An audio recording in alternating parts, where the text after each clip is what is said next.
Hello, and the date is 07.11.2019. The time is 06 a.m. Eastern Time here in upstate New York. That'd be the southern tier of upstate New York where I live and reside this Thursday morning. And we're here on the Get Vocal mobile app. And who am I? I'm Rich Roberts, at Fireman Rich here on Get Vocal, as well as at Fireman Rich over there on Twitter, where I tote myself as a social media observer and social media enthusiast. Other words, I like playing on the internet, and Get Vocal does just that. It allows me to play on this thing called the internet. And we're here for some good news. Currently here in the southern tier of upstate New York, it's 68 degrees Fahrenheit.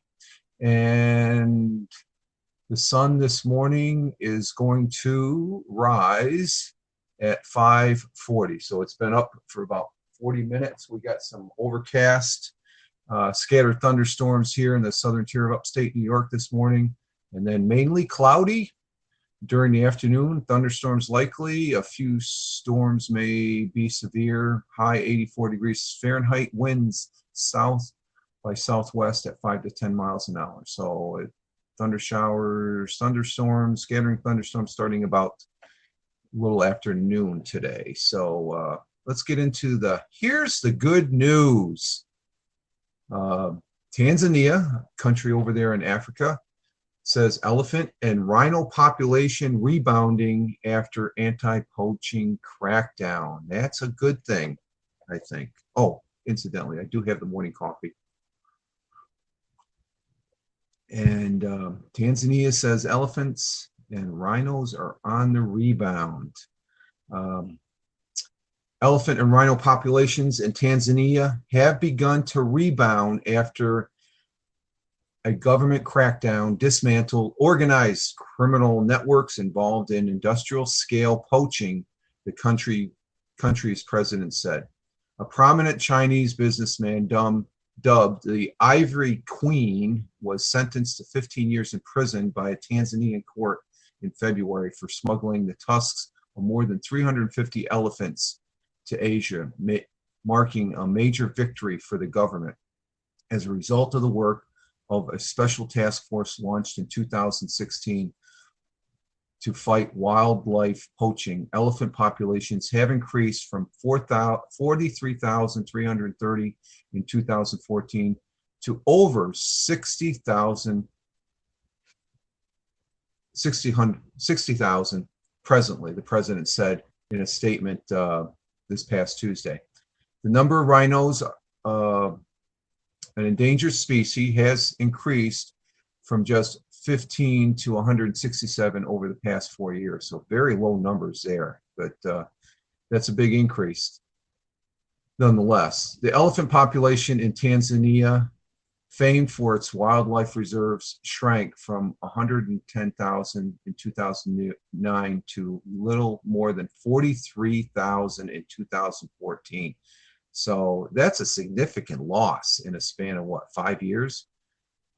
According to a 2015 census, with conservative groups blaming rampant poaching.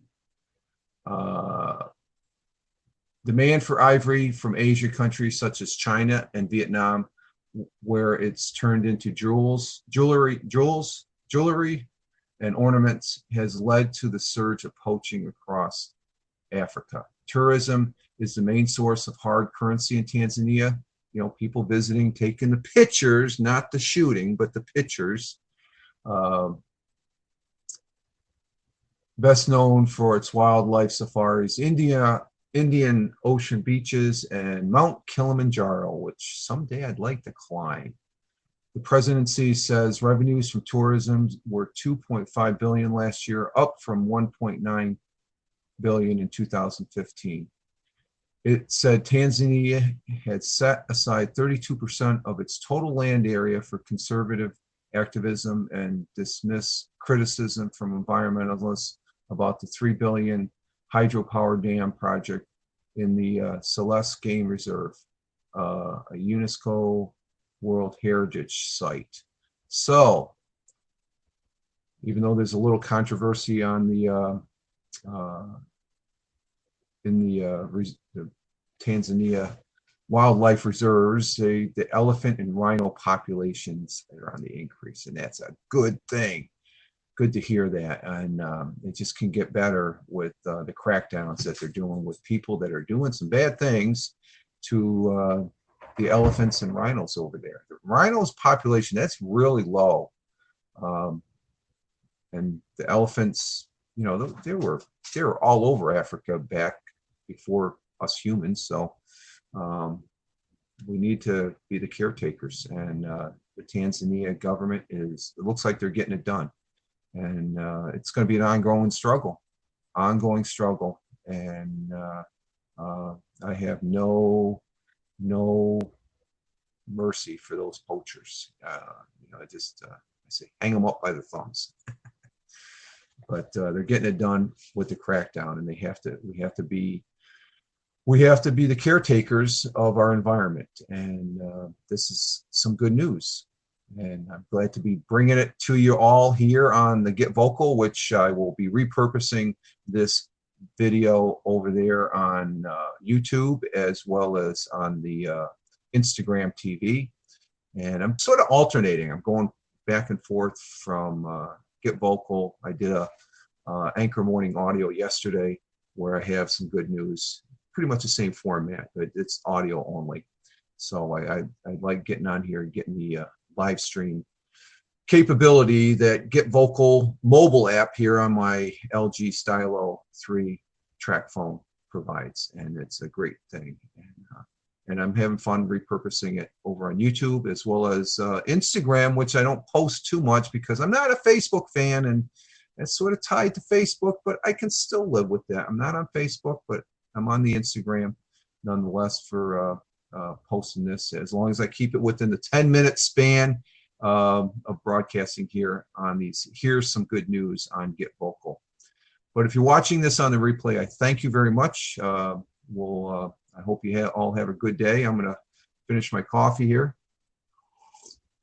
Check me out over there on Twitter, where that's my mainstay, and I always have a bunch of links to some good stuff over there as far as what's going on during the course of the day or during the course of the week, such as this.